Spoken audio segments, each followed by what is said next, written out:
11 नवंबर को भारतीय जनता पार्टी के राष्ट्रीय नेतृत्व के आह्वान पर लौह पुरुष सरदार वल्लभ भाई पटेल जी की 150वीं जयंती पर होने वाली ये पखवाड़े का कार्यक्रम, जिसमें हम लोगों ने शुरुआत की थी रन फॉर यूनिटी से। रन फॉर यूनिटी के बाद हम लोगों ने विभिन्न विद्यालयों में छात्र छात्राओं के बीच में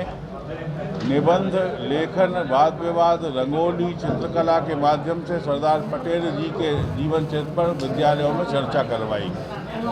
उसका अंतिम कार्यक्रम है 11 तारीख को एक पदयात्रा।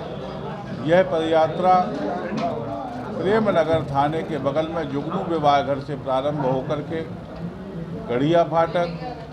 हाथी बाबा, नंदनपुरा, हाईवे होटल, गुरु नानक चौक, टंडन रोड, सुभाष मार्केट से होते हुए कारगिल पार्क पर इसका विश्राम होगा। तो यह पदयात्रा सरदार पटेल जी के जीवन चरित्र से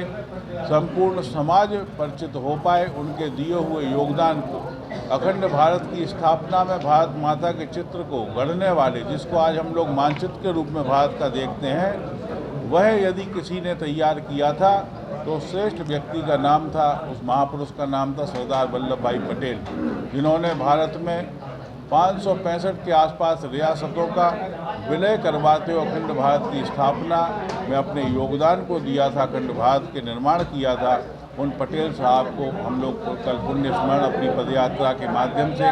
जन जागरण के माध्यम से लोग सरदार पटेल के जीवन चरित्र को समझ पाएँ, पढ़ पाएँ, इसलिए हम लोग ये करने वाले हैं। यात्रा में कितने लोग आने की संभावना है? यात्रा में हजारों लोग कल आपको दिखाई देंगे, क्योंकि समाज बड़ा जागरूक है। भारतीय जनता पार्टी की मंशा ये है कि सरदार पटेल एक जाति विशेष के नेता नहीं थे, उनका योगदान किसी जाति के लिए नहीं था, उनका योगदान अखंड भारत की स्थापना के लिए था, भारत के मानचित्र को तैयार करने के लिए था। इसलिए सरदार पटेल का जीवन चरित्र है